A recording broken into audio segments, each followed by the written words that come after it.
Welcome back, you guys. This is the Art School Graduate Podcast. I'm your host, Justin Robinson. Today, my special guest was, let's see, how can we phrase this or frame this? He was my roommate in college. He was my teammate in college. And now he is just a phenomenal creator, designer, brand builder, Nick Brucculeri. Brother, how are you doing, man? I'm doing great, Jay. It's good to talk to you again and excited to be on the podcast. Man, I appreciate you, brother. Well, let's see. Where do we start? You're like a Swiss Army knife. You do a little bit of everything, my brother. So I'm gonna take it way back for us. The street brand you created, Wall Street, back in college, or maybe that must have been high school when you brought it. Actually, yeah. And I still have it. I have I think it's the WS, and it's the gray with the lime green. I think I still have that one. So, I mean, man, you started with that shirt and now you're here. So how does it feel to look back on that journey? Like, if you had a chance to revive that brand, how would you approach it differently? It's a great question. And whenever I look back at Wall Street, I'm like, man, that was just terrible. And I feel like whenever you look back at your designs over life, you're like, what was I thinking? But like, I really like the vision behind what I was trying to do with Wall Street. It's something I started in high school, and it progressed into making apparel for other people over time. But Wall Street specifically was just me trying to express myself creatively through inspirational points in history. It was based off of stuff I was learning at the time in school, the Great Depression, the crash of 1929, and that's where Wall Street stemmed from. So, but looking back at those designs, it's just like that was my first attempt at anything, figuring out how to use Photoshop, downloading fake codes. I think you helped me with some of those over the years. Oh yeah, I shot you a few burned copies of the Adobe Suite. It's a whole different world now with how easy it is to design, and even AI for design. But back then it was just trial and error, pushing things around, learning how to use the tools. And I'm proud of where I started, but definitely come a long way from the mediocre designs of Wall Street. So what was your influence on Wall Street? What influenced you? Were you a Fairfax kid? Because that was the super hype back then. Absolutely, yeah. So much of streetwear was an influence in my life growing up. Wall Street was my outlet of the inspiration I was getting from brands like the Hundreds or Rogue Status. Those are like LA local brands, Venice, Fairfax, LA street culture, which is still alive and well today. It was surprisingly, like, people always say it's on its way out, but there's so many new brands coming on the scene. They're doing it in different ways, of course, but I think streetwear is still strong and growing. And those inspirations kind of led me to wanting to make my own apparel line in high school. Is when Wall Street started, and literally just learning things in history class is what kind of influenced my designs. And that's where Wall Street kind of stemmed from. Okay, that's dope. So what drew you to becoming a designer in the first place? Like, at what point did you realize, you know what, this is something I think I can tap into, something I can do? Was there like a specific moment where you're like, oh yeah, I think I can do this? Or was it more of a gradual evolution where you were like, this led to this, to this, to this? Yeah, I think it's an evolution. Like, I've always just gone through the doors that have opened for me in life. I've never been one of those person who has this like 10-year plan, this 20-year plan. Like, I'm going to be this. Every day I just wake up and I'm going to be me. I'm going to do me as best I can. And that kind of evolved into a passion for aesthetic, passion for design. I just, back in the days of like Tumblr, pre all this, we would have different outlets for inspiration, and just seeing things that inspired me made me want to create things myself, whether it be photography or actual like typography or design aspects. I just always was drawn to wanting to create things myself instead of like going to some other path,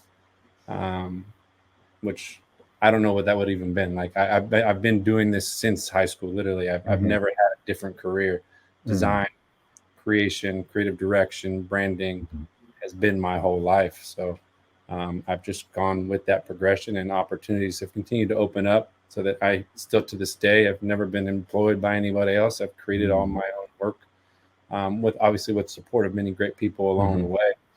But it's all I know, and I'm glad I've gone down this path. And you never know what the future holds either. But as it sits now, I feel like I'll always be in a creative space, creating something, trying to innovate, trying to bring beauty to the world through whatever designs I can, whether it be on merch, which is what it is now, or maybe one day to a different medium. That's dope, bro, to just think of it that way, to like, you keep wanting to bring like this beauty to whatever comes to mind, whatever creative piece comes to mind, you want to just keep creating. That's phenomenal. And I just, and then that takes me back to like the very first, I think, company you started. And I think it was down there across from the Guest warehouse down there in LA. Yep. And I believe it was called The Social Life. And I mean, I remember when we talked back then, I was like, how did you get in? I said, you, Nick, not in a sorority, no, I mean, not in a fraternity, get connected with, you know what? I'm gonna tap into the sorority market and see how it goes. Like, how did that little piece get started? What was that like initial pop that hit and you were like, damn, this is it? Yeah. So for context, the Social Life was a sorority fraternity apparel brand servicing colleges all over the country by its when it got to its biggest. And that kind of just started, just like I was saying in the prior question, one opportunity opened a door and we just kind of went with it. I had moved up to Fresno with my business partner at the time, Kenny Borg, to start making merch for the campus as a whole. You know, we wanted to do merch. We didn't know we were going to get into sorority merch, but it had a store on campus at Fresno State in the student union. And all of a sudden, all these girls kept coming in asking for bid day shirts, asking for event shirts. And we're like, we didn't even realize the world existed. I didn't know how big the demand was for sorority apparel. And it's massive. Every school has thousands and thousands of girls that are in sororities. And there's thousands of universities in our country, big and small, that all need merch. So we saw a gap in the market. There was no one really doing anything cool in the industry yet. There was no fashion forwards brands. There was no young youthful takes on it. So we started the Social Life, and that brand is really what started it all for us.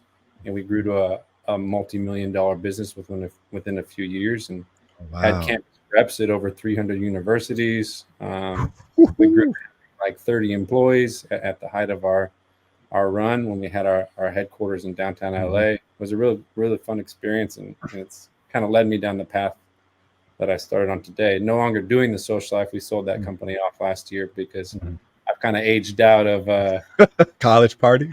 So strangely enough, I'm at my house right now. I live a few doors down from LMU, and I'm surrounded by college kids. The house across the street from me is the Kappa Alpha Theta house. Like, oh my goodness, I'm still in the scene a little bit, but I can't contribute to concepts or ideas when it comes to sorority life anymore. That was that aged out. It was its season. It served its purpose. It was its season. Was like my early 20s to late 20s was as far as I could push it. Now I'm in my mid 30s, and I've moved on to things that more align with my current passions and brands that are in the mainstream world. Okay. So looking back, were there any like challenges you faced that helped shape your approach to future projects? Like, we know you're not with the Social Life anymore, but you are working and a part of other projects. Were there any challenges you saw in the Social Life, building of the Social Life to now? Yeah, there's, infinite challenges that I've gone through along the way. And a lot of it stems around, people and manpower, and being able to scale, like figuring out, man, there's so much work coming in. How are we going to handle it? Who do we hire? And we still have that issue now. We got up to 30 people with the Social Life, and managing people, keeping the right people on the team, making sure the quality of work is done. Like, I wasn't the only designer at that point. I was the creative director, the lead, part of the business ownership team. So like, I had all these hats to wear, and I want to do everything because I trust my quality and my output, Yeah. but can't do everything if you want to scale. So Right. finding people to delegate work to and ensuring they do a good job is always been one of the struggles of scaling and operating a business. It's not easy to trust every person you hire to take the same passion and interest as you have in your own brand. Like, this is my brand. It means everything to me. For other people, it's just a job at the end of the day. And I totally get that. And it's about finding those people who can treat it as a job, but also have a passion for it and put their best foot forward. And I've been lucky to find a few of those people along the way, but it's a tough thing to find. So we're no longer a part of the social life. Mhm. Now we're on to this new venture, Merch Camp. It Correct. seems like it's a super unique business. Like, it seems like you're almost wearing 8 different hats, because it's like, if you look at what your brand is, what you're providing, and what your clients will get from you, it's like, first off, how did that begin, and what was the like driving force behind this? Like, it seems like an all-in-one creative platform for someone. Yeah, Merch Camp kind of started in tandem with the social life. At a Mm-hmm. certain point, we started getting interest from people who weren't in college life. They weren't sororities or fraternities. They were businesses. And we were like, we need to have a different brand to service different clientele. We Mm-hmm. can't have people go into the social life that want to use merch for their corporate brand or for their music artists or whatever it might be. So we started Merch Camp to kind of differentiate our services. And at this point, Merch Camp has become an agency model. Mm-hmm. We offer all these services to make it easier for other brands, other businesses to produce and fulfill and design merch. So they can Mm-hmm. focus on their strengths and we handle the merch side. So generally, Merch Camp services clients that have merch as a secondary revenue stream, where Mm-hmm. let's say they're a music artist. A music artist's job is to focus on making music, touring, all that Mm-hmm. stuff. They don't have Yeah. time to focus on merch. Their team doesn't even have time to focus on merch. They're there to be managers, to run the tour, to help with whatever logistics go into being a music artist. Mm-hmm. And if they want to add merch as a revenue stream, they need a company like us to support that. So we can handle everything from concept to design, to the production, to Mm-hmm. the website build, to the fulfillment, to the customer support. So they can be hands off and just collect a check at the end of the month. That's basically a summary of what Merch Camp does. And we engage on a variety of different levels depending on Mm-hmm. the scale and need of the client. Some people want to be more hands on. They come to us with ready made designs, and all we're doing is sourcing the product. Some Mm-hmm. people have no idea what they want, and we have to come up with all the original concepts for them. Some people Mm. want to build an e-commerce store and sell products online. Some people just need goods delivered to their event and then they're done with it. So Mm-hmm. we've created all these different categories of services to service the different needs that arise from different businesses. Oh, that's interesting. Mhm. So basically, it's like, if they need like a marketing campaign, they could come to you. Yep. If they That's need actually that's probably the least common service we offer is the marketing, because that's the most complex and expensive. But we Mhm. do offer that. But generally, marketing is like the most extreme service we'll offer, because our goal is to make products first and Mhm. foremost. Mhm. And like, if you're going to engage with Merch Camp, you have to engage with us on that one bit. And then the extra services we offer are to get people to engage in buying more merch. So if we're Got it. offering you the service of an e-commerce store, it's so that Mhm. you'll buy merch to ship through an e-commerce store. If we're offering Got it. a design service, it's so that you'll produce the designs with us. We don't just Mm. do design and let you produce the merch elsewhere. We don't just do your website and let you do the merch Products go elsewhere. Like, those. Yeah. we want the products to be the base of what we do. That's where we make our margin. Mm. That's what we enjoy the most. We're here to do the products, and anything else is a service to justify production. Mm. Wow. That's actually a really. Is there a lot of companies that do this? Yeah, there's a good amount actually. I've learned in recent history, and I always keep track of all my competitors out there. And Mhm. crazy how much merch gets made in the world, and there's so many legit brands. And Mhm.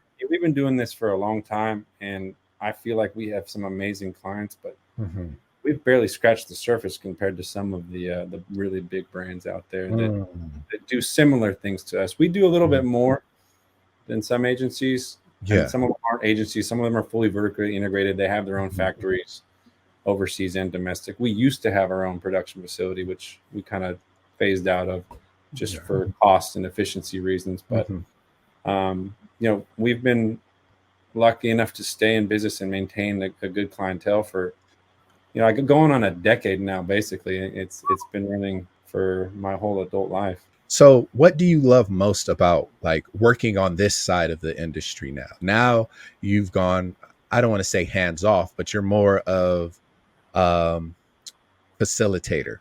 Yep. How like what do you love most about being on this side of facilitating, or do you even miss part of the creating aspect too? I like being on the back end, and kind of being in the shadows at the end of the day. Most people that buy products we made don't know we made them. We're making these things for other brands. Nobody knows Merch Camp is behind the scenes. Like people come to us, we make their products, and then they sell their products to their customer. And I'm okay with that. Like, I don't want the spotlight. I don't need the spotlight. I get satisfaction out of knowing that I helped bring a brand's ideas to life.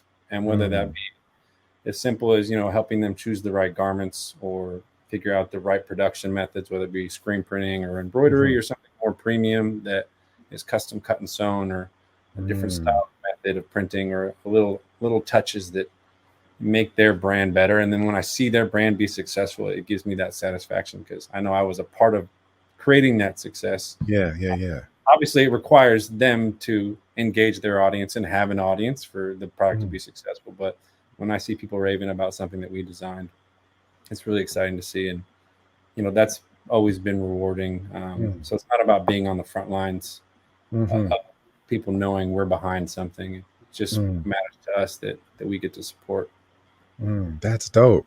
So I feel like with Merch Camp, it seems like you said, your clientele is like kind of like the same people you've like been working with, and you're growing with them. And it seems like community plays a big role into shaping like your success and your brand. So my question would be, do you think apparel brands today need to focus more on building connections over just selling products, or is it just get your money, boo boo, and get out? Get your money. Yeah, I think community means everything when it comes to growing a business. There's plenty of people who might say they're just trying to get in and sell things, but that's short-lived. If you want to sustain a brand, you need to have people that are bought in. They need to love what you do, and maybe even love who you are. There's a big push for people to pull back the curtain and show who's behind the brand, because people relate to people. People don't relate to brands necessarily. They want to see who's behind it, who's creating it, who's doing the X, Y, or Z of the brand, whether it be apparel, whether it be something else. Like, they want to feel like they're a part of it. They want to feel like they know you, and that keeps them engaged. My favorite brands, like, whether I think of them as celebrities, and like, to me, like, they're like, because I watch their lives, I watch them grow up, I follow their blogs, like, I'm just engaged in what they were doing. And when I first met Bobby Hundreds, for example, I was like, oh man, this guy's just like, I know so much about you. He's not a famous person at all at the end of the day. He's just like a normal dude. He's not a celebrity. They're just normal guys grinding, working hard every day, bringing their passions to life. And I feel like people just want to feel like they're a part of your brand, and that's where community comes in.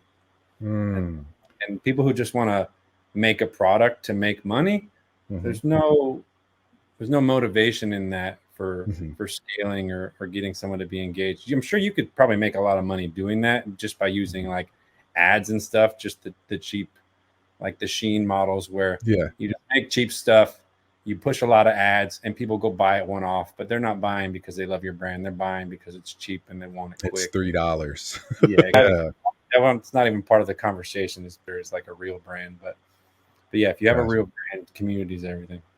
I actually have my own brand. I'm wearing a hat called Community Member. Community Member, yes. This is a brand we created under Merch Camp to connect all of our clients. Like, we serve so many different industries and types of people, and we consider that our community. But none of those people know that they're our clients together. Like, client A doesn't know client B, doesn't know client C, all work with Merch Camp. And we created Community Member to make connections between our audiences. Mm-hmm. And every year we drop a line of merch under Community Member, which is our like in-house retail brand.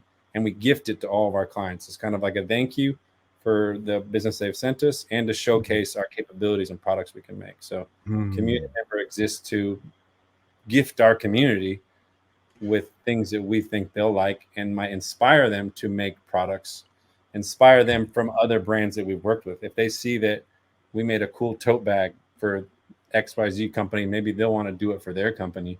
And it inspires each other cross category through the method of community. So what made this brand happen? Community Member. What happened for you to be like, you know what, we need to connect all of these under this house right here? What happened there for that to drive? I mean, it was mainly the thought was that we're doing all these things for people and nobody knows it. And it's not about like the public knowing it, but knowing that we have the capability of making a nice jacket. And we made this jacket, let's say for the Clippers or something. And then we have another company that wants products, but they don't know about those products. And if we bring the community of products we've made from other clients into the fold and let them see, then it'll inspire them to make other products so that they don't have to be coming up with their own ideas, and they can get inspired from other brands we've worked with and not necessarily steal ideas from other clients, but get inspired by the different product variations we can make. So that's kind of where the community concept came into play. And we just wanted to kind of give back to our clients and even our friends and family. Like Community Member, I give this stuff out all day, every day to anybody who wants it. It exists to gift. It exists to bring people together, and exists so that if you see somebody on the street wearing a Community Member hat or a Community Member shirt, you know that they're somehow connected to the community that you're a part of. We want people to feel that and be like, hey, I know that brand.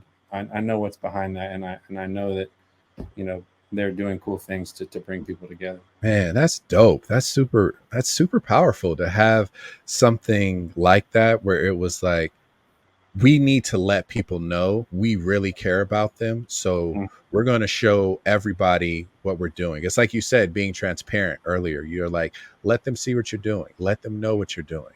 That's dope, brother. Man, my man is. Do you have a Community Member care package? I feel like we haven't talked in a while, and I feel bad if I haven't sent you stuff. I need to shoot. No, I don't think I do. I you know, I'd rock it in a heartbeat. I support all my friends. Whatever they come up with, I'm like, yeah, throw it on. Let me get it. I'll wear it to school. We'll be dropping more stuff this fall, and I'll make sure to hit you up and get you a nice care package. Oh man, I appreciate that. I need, because my thing is like in school, I wear my graphic tees, all of them. Like I have so many, because it's like I teach graphic design. Why not wear graphic tees? So all the time I'm wearing them. Like I'm even wearing one now. This is one of my students that I taught. He made his own brand, and he was like, "Hey, can you come see my little pop up?" And so I was so excited to like just support people. I love that. I love supporting people that are doing dope things. So from your experience, what is one thing that designers, because I'm gonna need you to take the business hat off and put the designer hat on. So what's one thing new designers overlook when trying to break into the apparel industry? Because you're not at a decade. You almost are at a decade, right, in this business? Well, I guess you could say more than, because I started Wall Street in high school. I'm 35. I don't know how old. 36 or something. I'm thinking I'm 35 or 36. I'm 35, 36. So I basically started making my own tees in high school, and the real business kind of was founded in like 2012, I think. Okay. And then Merch Camp was kind of formed in 2017. So, technically the Social Life was founded 12 years ago, and Merch Camp founded 7. So definitely over a decade in the merch game. So what would your advice be, or what are like some things new designers overlook when trying to break into this apparel business? I would say it's important to find a sense of self and authenticity as a designer, and don't try and be someone you're not. It's okay to just be who you are, and that's what people are going to gravitate towards the most. Like, it's okay to take inspiration from other designers, but if you're just trying to do exactly what they did, it's not going to stand out. It's not going to make a difference as much as it would be if you were authentic to being a sum of all your inspirations. Like I'm inspired by so many things, and you can see how those things come out in my designs. It's like it's not one way or another. It's a combination of the world I grew up in, the people that I grew up with, and the city I live in, and the things I take inspiration from. I think any designer should look within before they try and do something just because it feels cool or just because they want to make money or something. And it may take time, but there's no shortcut to success. And as long as you're being authentic to what you want to do and what you want to create, you're going to find happiness. And if above all else, happiness probably beats success. I would say happiness is success. So working in a direction that's authentic to you and something that you want to do, not just to be cool or to look cool. I think everybody should know that as a creative. Just be authentic. Don't try to copy or mimic. That can lead to a lot of issues internally and publicly if someone's like, hey, you're copying my style. Here's that cease and desist. Very quick. So what would you say is the one big common mistake or misconception that you see when people start out? Just give me the one. They think it's going to be easy. I've had so many brands come to me. They want the fast track to success. You can't just launch a brand and expect everyone to flock to it. They're like, oh, I have an idea.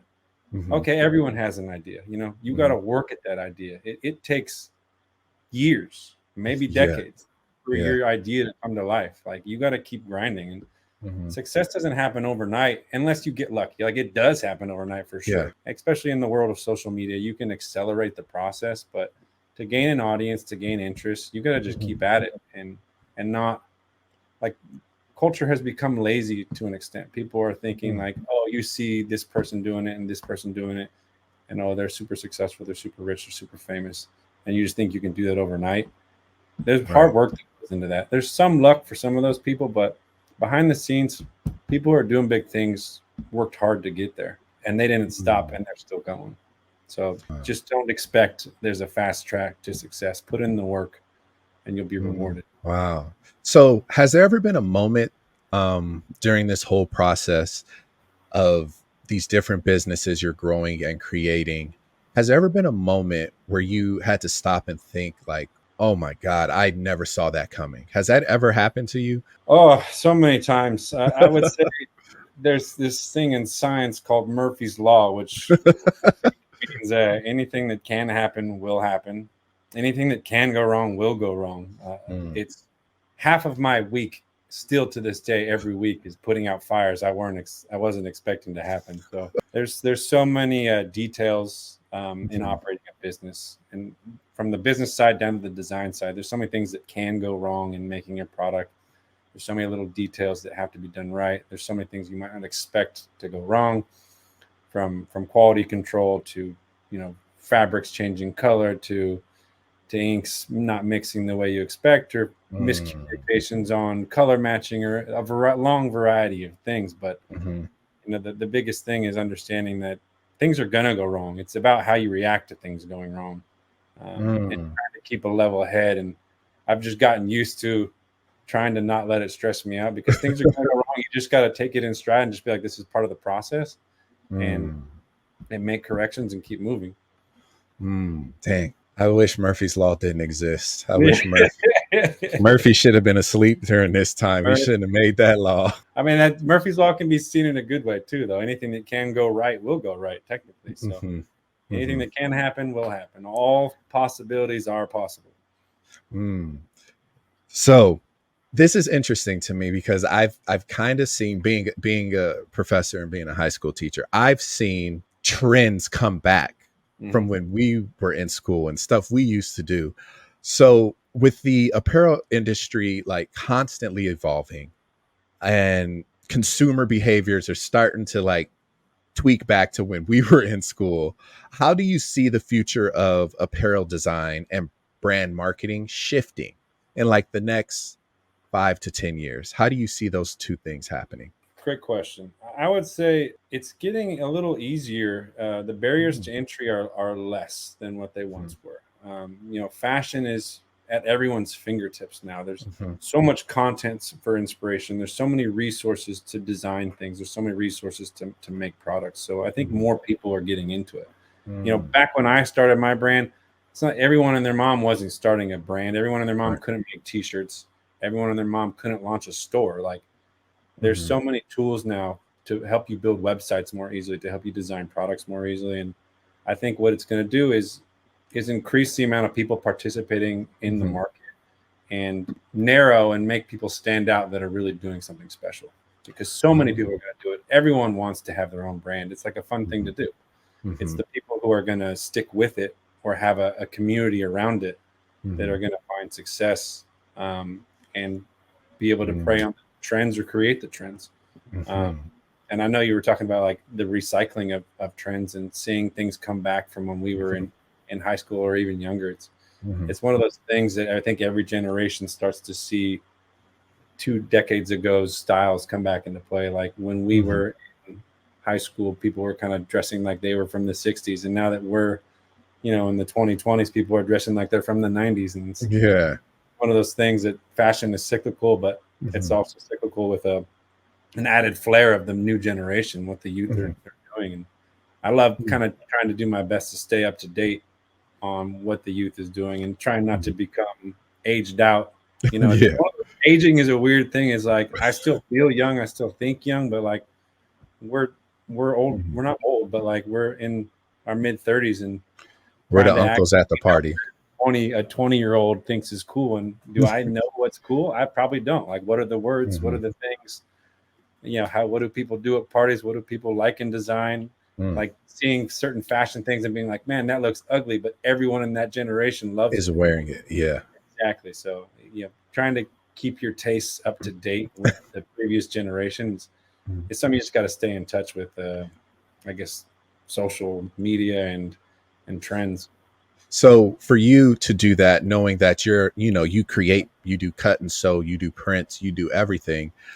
Where do you find your taste coming from? Is it through social, or is it even with I remember these big, it was the big rave back in the early 2000s. You remember Agenda and the Magic trade shows that used to Oh yeah. happen in Yep. Las Vegas? Like, is that where you're going to get it? Like, are those even relevant now? Because I remember when I was following like Nikki Diamonds and the Hundreds and Mhm. like Supreme and all those like Fairfax spots, it was like if they were going to Agenda, it was like you had to find a way to get to Vegas. So Yeah, like now, how do you see that? I think those things still have a place and are still valuable, but it's more for like networking at the end of the day because Mm, those existed when the world was less connected. At this point, we're all connected at any moment, and you can mhm, get catalogs, you can get live showroom visits.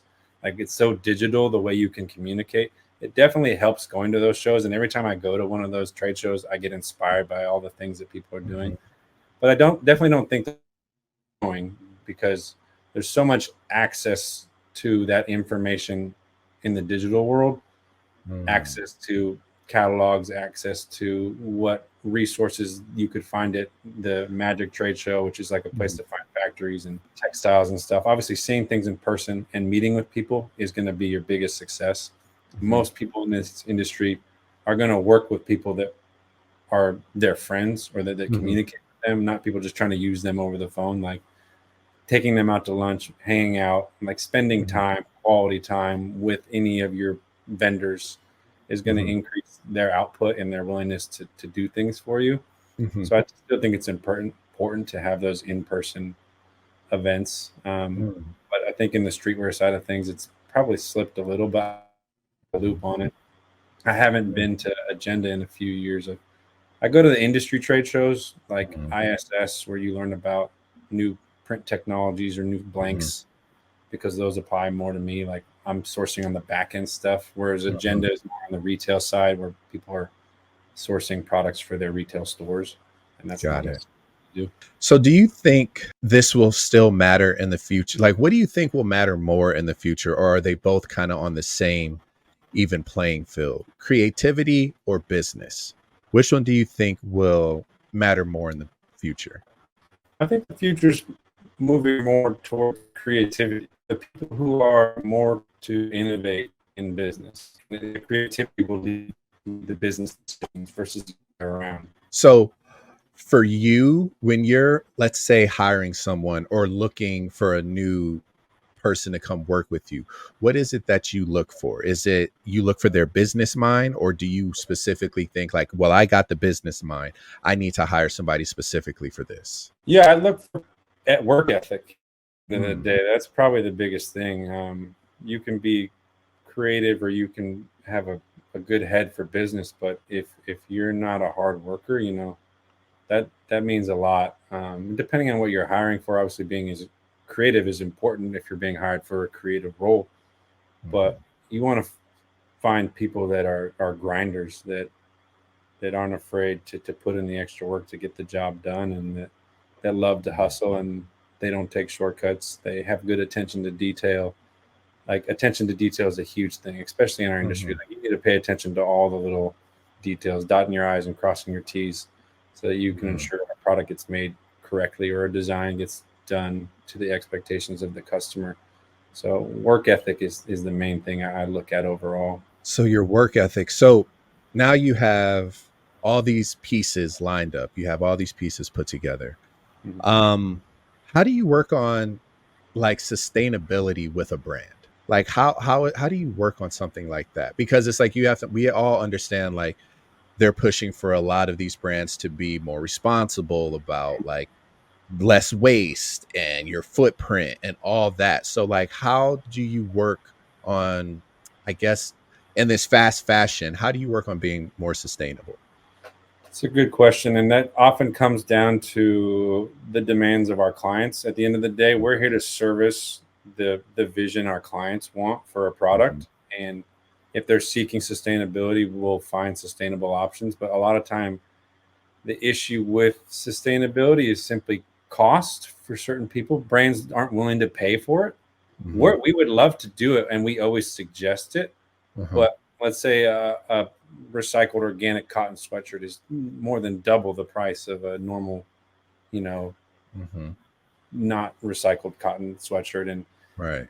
and where things are made, made in LA is more expensive. It doesn't necessarily mean it's more sustainable. Like what I care about is making sure that the factories we're using and the people that work with us are getting fair wages. They're in good working conditions and treated well. There's so many fast fashion brands that are using legit cheap labor that probably isn't treated well. We have really close relationships with our vendors domestically and our vendors overseas to see and know that like they're happy in what they do. They get compensated for what they do, and it's not like some sweatshop somewhere. And that's where I think sustainability starts.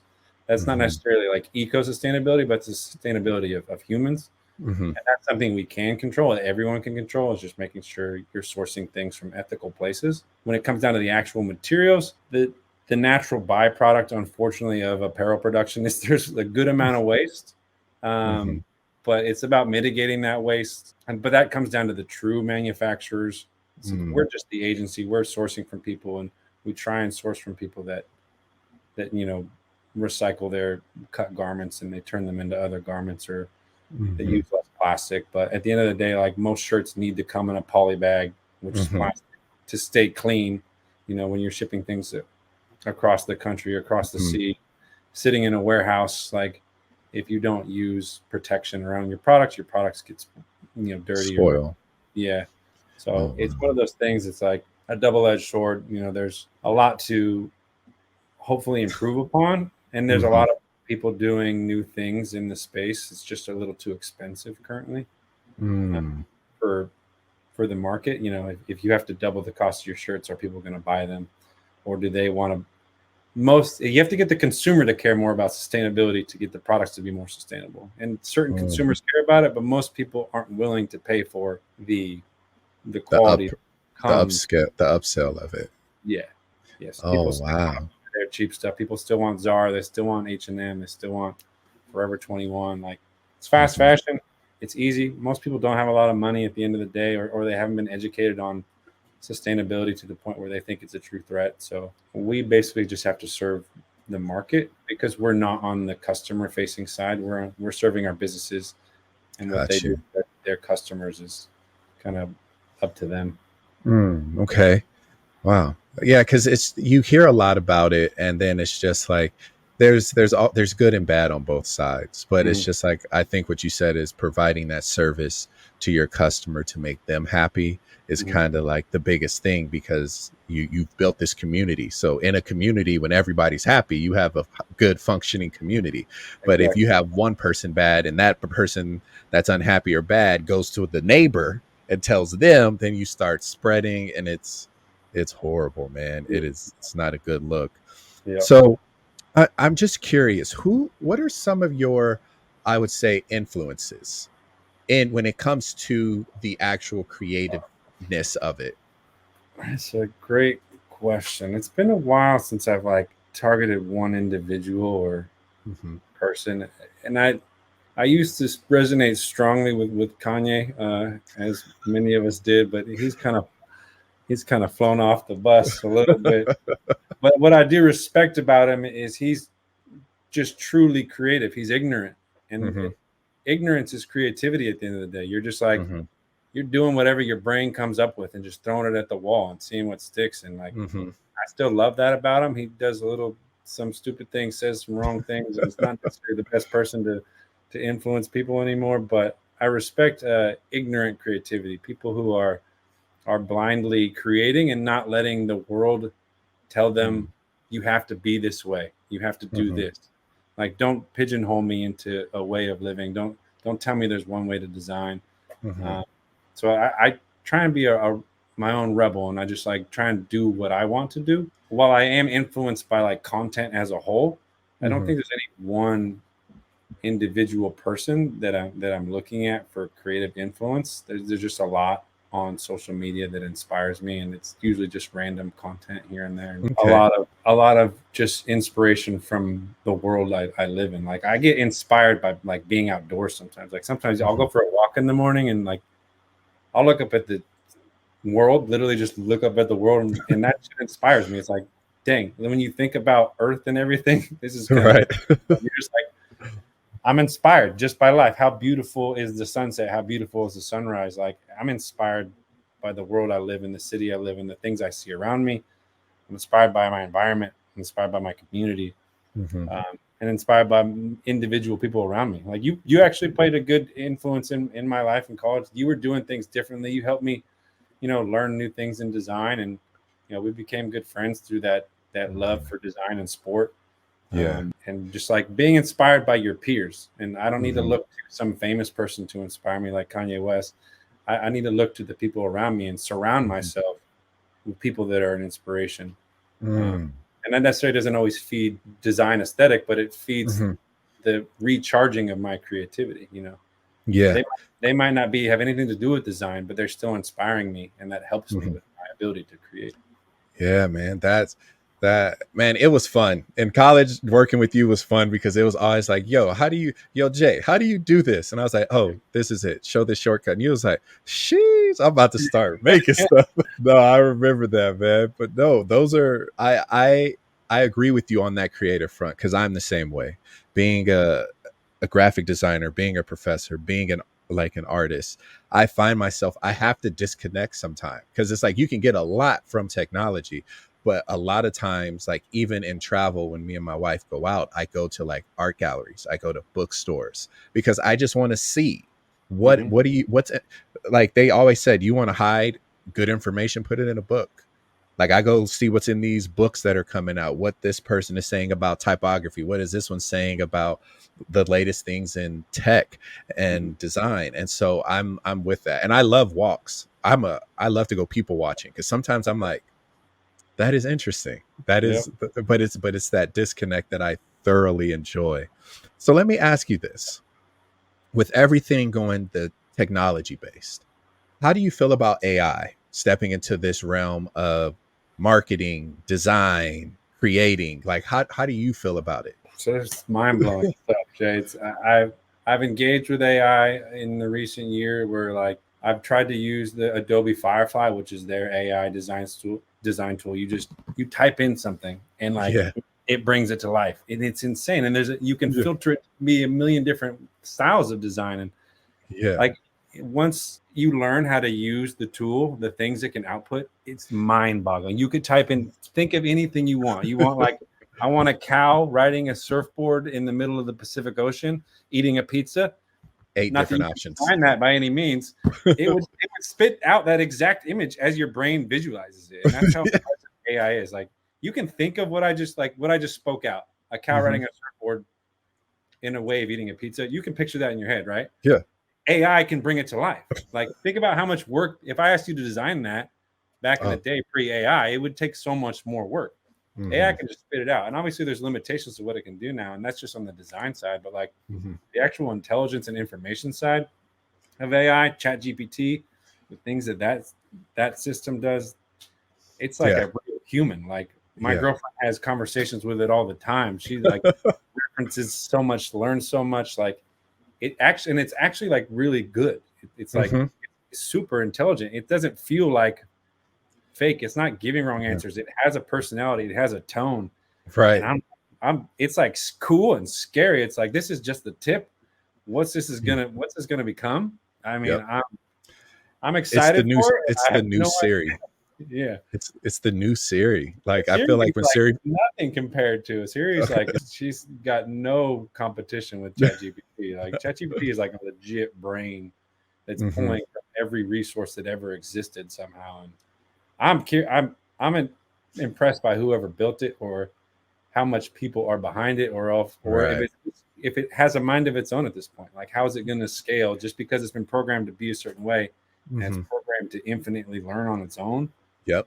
Like what are the limitations there? And you just start thinking to all these sci-fi movies and what you're like, this might be the real life Terminator. We might be in the next, maybe when we're 60 or 70, living in a matrix real quick. We don't know. It escalated so quickly. Like it's only been around for like publicly like using stuff for like 2 years at most. I feel like I might be wrong on that, but think about like there was a beta of it. Because stuff accelerates quick. Like when we were, let's say, in middle school, like what phone were you holding? You had a Nokia with a green screen and Snake on it. Snake, right? Yep. In a 20-year period, 20 years is not a lot of time. You now have the most advanced piece of technology in your hand at all times. It can. I have the internet in my hand. You have the internet. You have artificial intelligence in your hand, and that's just over 20 years. So, what 20 years from now will AI be? It's almost unimaginable. Like it's going to be wild. Technology is accelerating like that, and we got to keep up. Like learning how to use AI. Like going back to design, designers are going to have to understand how to use AI to support their abilities so that they don't get replaced by AI. So using it as a tool, not a crutch. Understanding that AI can be your friend, and using it to help. Like I've used it maybe on like 5 projects because I'm still like testing the waters there, but it helps me do things a little more quickly if it's something that I might know how to illustrate or I might need help visualizing. And then I like export what it did and I edit it up to what I want to make it in the end. But figuring out how to use AI as your friend is going to be pretty much part of every industry, every job, whether you're a doctor, a lawyer, or a designer. Like AI is there to make your life easier and hopefully not be a shortcut and not be a crutch, but be like a support tool. So you're not scared of it. You embrace it. I mean, I embrace it without a doubt. There's no not embracing it. And I'm hopeful that it doesn't turn into some Terminator sci-fi movie. At the end of the day, Murphy's Law. Oh God, Murphy again. It can't happen. It will happen. Yeah, but you know what I find myself? Like I had a good conversation with one of my friends, and he even said it. I said, you know what's crazy? There's going to come a time where people can get a degree in AI prompting, depending on what field you want to be in. And I was like, my son or daughter may be like, Dad, I'm getting a degree in AI prompting. And I'm not even going to be mad because I'm going to be like, yeah, that's legit because I've used AI and I'm writing down my prompts and what I got from it. So it's like I'm doing my own note taking on a Google Doc. It's like it just says ChatGPT AI prompt, and this is what I got. If it's an image, if it's like a saying, if it's like a breakdown of something, I'm saving it because it's like I want to know if I type this in 2 months later, will I get the same one or will it be more refined? Yeah, learning how to speak to AI is going to be a skill set. It's like kind of like using Google. Like certain people just suck at Googling. Certain people, I can Ace find it. something in 2 seconds. Some people might take them 2 years to find it. Like knowing what question to ask Google to get the right answer, knowing Mm-hmm. what questions to ask ChatGPT to get the right answer, knowing Mm-hmm. what prompt to type in to get the right design. That's Yep. going to be a skill. How to Mm-hmm. communicate. How does AI read how you communicate? Right. That's going to be a skill set. Like it's going to be something that some people might be naturally good at, naturally better than Mm-hmm. others at, or that people learn how to do better. Mm. Yeah, To me, I totally agree. Yeah. Oh, 100%. yeah. Man. So the man that wears many hats. Let's talk about how do you find time for you? Like, how do you incorporate Nick back into this schedule of juggling and business and community and having a girlfriend and doing life? How do you find time to disconnect and make sure that you always have time for you? Yeah, it's something I did a poor job of in the early years of my business, and over the past 4 years or so, I've figured out how to find that balance, and it really comes down to being healthy. Like Mm. it's unhealthy to just be not give yourself space to take care of yourself, not giving yourself the time to work out, to eat healthy, to get proper sleep. Those things are so important for productivity. If you're Mm-hmm. not eating well, you're not working out, and you're not sleeping, your Mm-hmm. creativity is going to go down with it. So Mm-hmm. I've gotten to the point where I've kind of set boundaries with my work hours, and um, it I still push those boundaries a little bit. Just kind of have so much to do. It's been Uh-huh. a crazy fall for me, and like we're growing a lot, and the team is small. So like I'll still come out and work after dinner sometimes, but I try Mhm. not to. And I'd be like, it can wait till tomorrow. So I Mhm. used to work till like midnight and stuff, but now like I cut work off hard at usually 6. Like that's my normal cutoff. But like it's been busy, so I'll go eat dinner at 6:30, come back, work till 9, and that's the Mhm. dead stop because I got to go to bed at 9:30, 10. I'm waking up at Mhm. 5:30 every day, and that's for me. So at Mhm. 5:30, I wake up, I go to the gym, I work out 7 days a week. I train pretty hard. I've prioritized my health over all else because Mhm.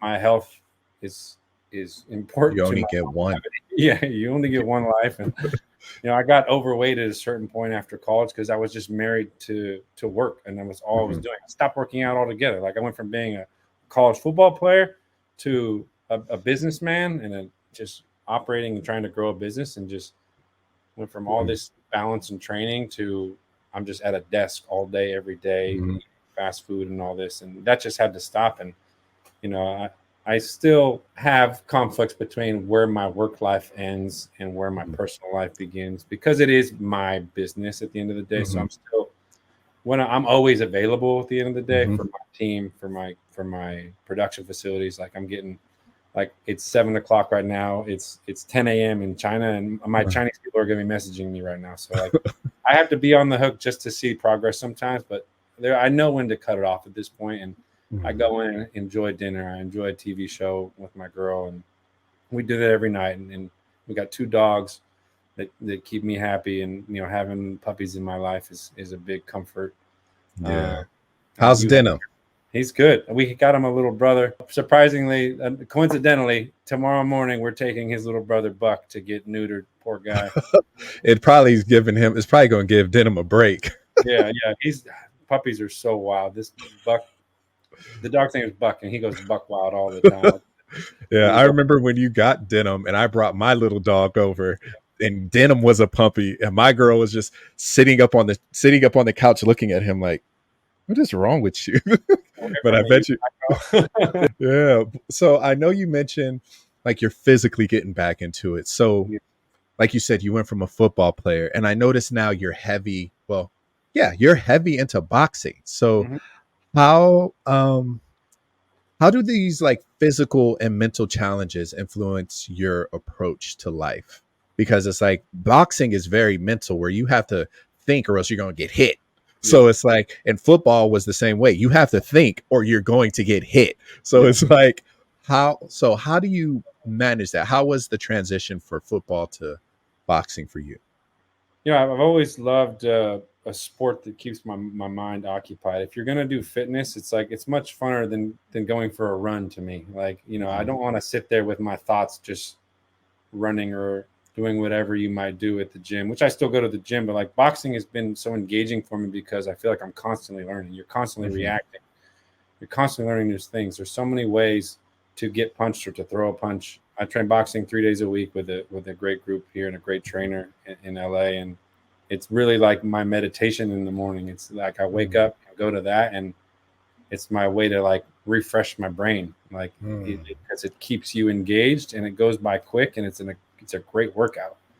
So do you think staying active helps you stay creative too? Yeah, for sure. I've noticed like it hasn't been in recent history. I've been training pretty much 6 to 7 days a week for the past 2 years now. Like I've been going hard, but I know there were stretches where like if I wasn't working out, it breeds laziness. Laziness breeds laziness, and if you skip a workout, it'll lead to you skipping another workout. It'll lead you to skipping another. Like once it's a slippery slope, and I've realized like you just got to make promises and keep promises to yourself the same way you would make promises to a friend. Like if you tell yourself you're going to do something, get up and do it. You know, if you go to bed at night, tell yourself you're going to wake up in the morning. If your alarm goes off, don't snooze it. Like it. And I like the discipline aspect of that, like pushing myself to be disciplined and not so many people just take the easy way out. If their alarm goes off and they don't want to do it, they just don't do it. And that's fine at the end of the day. I'm not judging that, but like you can push yourself way harder than you think at the end of the day. Definitely. And getting used to pushing yourself makes it easy. Because like sometimes I don't want to get up, but as soon as I'm done with that workout, I'm like, you feel great. I did. Yeah. I feel great. So like you just got to get used to that feeling and remember it, so that when you have that doubt in your mind that like, I don't want to do this, I'm not going to work hard today, you like remember the end goal. You're going to feel better that you worked hard. That dopamine hit after the end of it.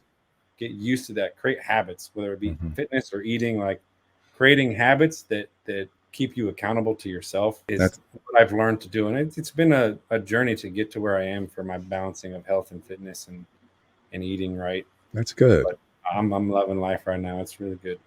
That's good. Well, brother, I don't want to keep you too long, but can you just give us one key mindset or strategy to your success that you want to pass on? I was thinking about like a quote that I have up in my my bathroom that I see every morning when I wake up and take a piss, and I read it pretty much every day. And it's a quote from Kobe Bryant, who we all know and love. I have it pulled up. I want to read it. He says, "You guys know that if you do the work, you work hard enough, dreams come true." You know that. We all know that. Those times when you get up early and you work hard, those times when you stay up late and you work hard, those times when you don't feel like working and you're too tired and you don't want to push yourself, but you do it anyway. That is the dream. That's the dream. It's not the destination. It's the journey. If you guys can understand that, what you'll see is that you won't accomplish your dreams. Your dreams won't come true. Something greater will. So that there. That's like, powerful. I said it best. Like people always talk about living the dream. It's not about the dream. You can dream all you want, but if you work hard, something greater than your dreams will come true. And I have goals and aspirations, and I don't know what my dreams are going to be. I don't know what I'm going to get to in life, but I know that if I work hard, something greater than what I want to happen will happen. Yeah. And what that's going to be, I don't know, but I'm just going to keep working and see what life brings me. You know, you just work hard and you'll be rewarded. I think that's kind of my belief. So hard work is everything, and don't be afraid to push yourself. And whether it be in the creative space, whether it be in any other field, hard work is a lifelong process and a lifelong reward. Yes. Well, you guys, thank you so much for listening today. My name is Justin Robinson. My guest here is Nick Brucculeri. And thank you for listening to the Art School Graduates. We'll catch you next time. Peace.